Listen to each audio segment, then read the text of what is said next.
देवी के अनेक स्वरूप हमारे शास्त्रों में वर्णित हैं और वो सब बिल्कुल सही है। इसमें कोई भी त्रुटियां नहीं है, गलती नहीं। पर उसकी गहनता समझने के लिए सहज में उतरना पड़ेगा, तो वाइब्रेशंस पे आप पता लगेगा। अब उसमें डिस्क्रिमिनेशन आप देखेंगे कि हर एक शक्ति के अलग वाइब्रेशंस है, पर बड़ी ये सूक्ष्म बात है। इसके लिए जितनी आपकी प्रगति होगी उतने आप समझ पाएंगे। इसका मतलब नहीं कि अब आप उसी में लगे रहिए, मतलब ये है कि आप सिर्फ ध्यान धारणा से अपनी अगर शक्ति बढ़ाएं और अपने को उस स्तर पे उतार लें, तो आप खुद ही समझ आएंगे कि इंसान को देखते ही आप समझ आएंगे कि ये कैसा, एकदम वो ज्ञान एकदम आ जाए, क्योंकि हम ज्ञान मार्गी हैं और हमारे नसों में ज्ञान आ गया है, तो ये सब पता हो जाए।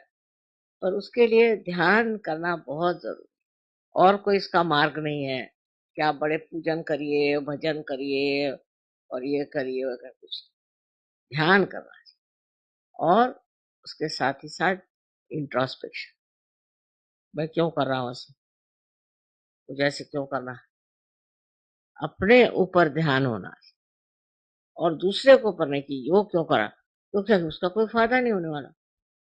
आप ही को अपने को ठीक कराया और दूसरे को आप भी ठीक कर सकते।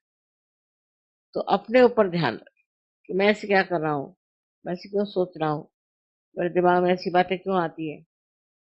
अपनी तरफ ध्यान दें और दूसरे की तरफ प्रेम दृष्टि, प्रेम की दृष्टि, कि मैं तो प्रेम में बैठा हूँ और अंदर मेरे क्या प्रेम हो रहा है सबके लिए, मैं सबके और प्रेम दृष्टि से देखता हूँ, मैं सबको माफ कर देता हूँ। इस तरह से दो चीज है, एक तो ध्यान और एक आत्म अवलोकन जिसे कहते हैं।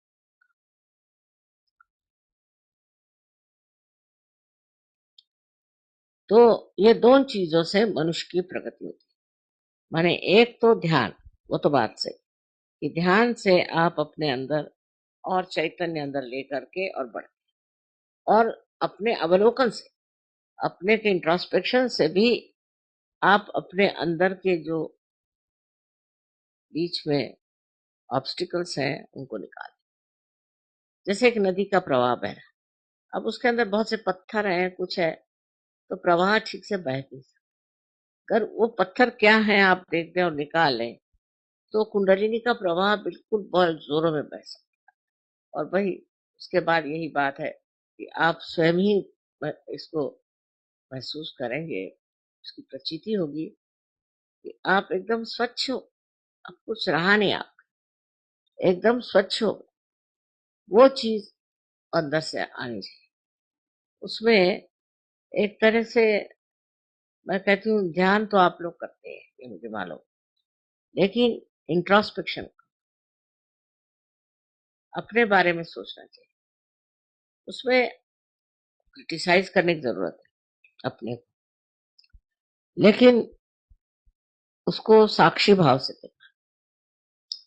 और दूसरे ये कि कहाँ तक मैं प्रेम करता हूँ, कहाँ तक मैं शुद्ध हूँ, कहाँ तक मैं अहंकार से बचा हूँ। ये अगर आप देखने लग जाए तो धीरे धीरे भाग जाए। जैसे अगर कोई दुष्ट आदमी, समझ, वो आपके घर में आया, आपकी उसके ऊपर नजर पड़ी, भाग जाएगा कि नहीं। उसी प्रकार ये जो बैठे हैं घुसपैठ करने वाले, ये सब भाग जाएंगे अगर आप इंट्रोस्पेक्शन करें।